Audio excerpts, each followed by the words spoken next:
Welcome back everyone, Edwin here, and I have a quick one for you on these wireless buds from Itel called the Itel Buds Fire.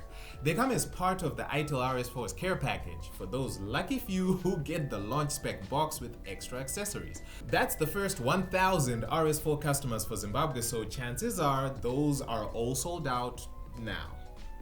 First off, the case looks good. It's plastic, but the finish looks and feels like metal, and it's pretty good.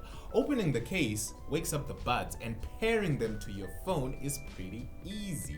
Just turn on Bluetooth on the device you want to connect them to, search for Itel Buds Fire, connect, and you're good to go.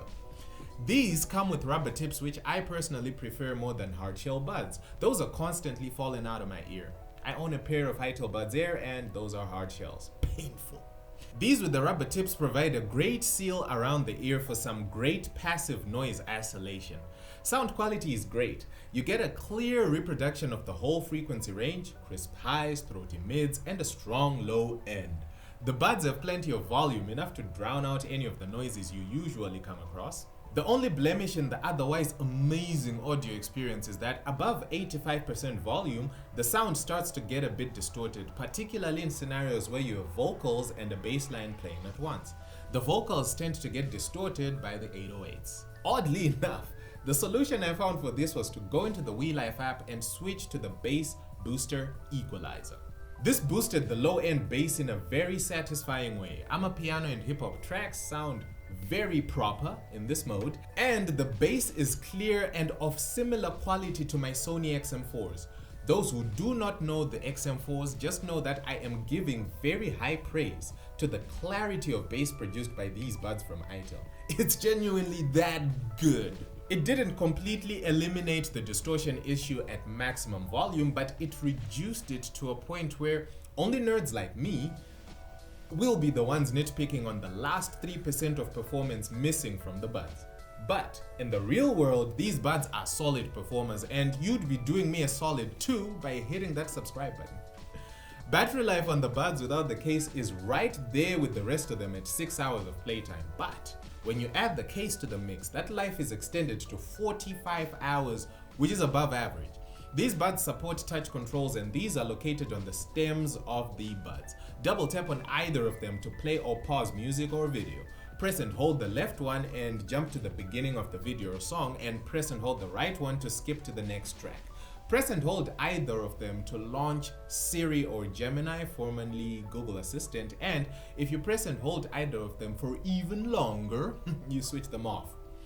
Something that happened to me many times whilst I was getting them out of the case, and if you manage to turn them off unintentionally, you can only turn them back on by putting them back into the case, closing it, opening it, then taking them out again. So pro tip is to hold them by the bulge and not the stem. I was hoping the app would allow me to customize these commands, like maybe replacing the assistant option with volume controls, left bud to reduce volume, right bud to increase volume. Also, an option to remove the control to switch them off.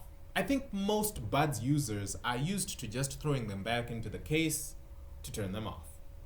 Oh, and it only shows battery levels of the buds and not the case, which got me stranded one time when I was out and about and the buds ran out of juice, and I only figured out that the case was empty as well when the buds failed to light up as soon as I put them in the case.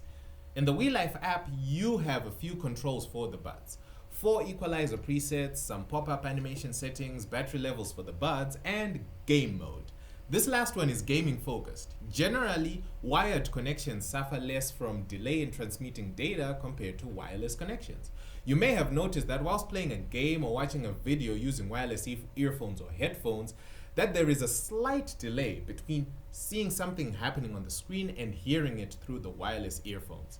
Itel added a mode in the Buds Fire to reduce that lag to 45 milliseconds, which is impressive considering that audio accessories have a lag that ranges from 34 milliseconds to 300 milliseconds. So if you're playing a really competitive game, that could be the difference between winning or losing.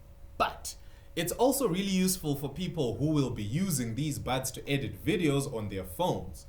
It helps in getting the trimming closer to perfect when synchronizing certain parts of a beat to a video transition.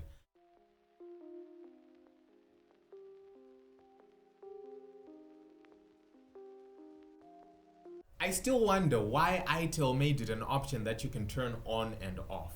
I would think it's a feature that should stay permanently on, unless there are some battery life implications associated with that. The Itel Buds Fire are truly a great set of wireless buds. They look and feel premium, they back it up with impressive sound quality and above average battery performance.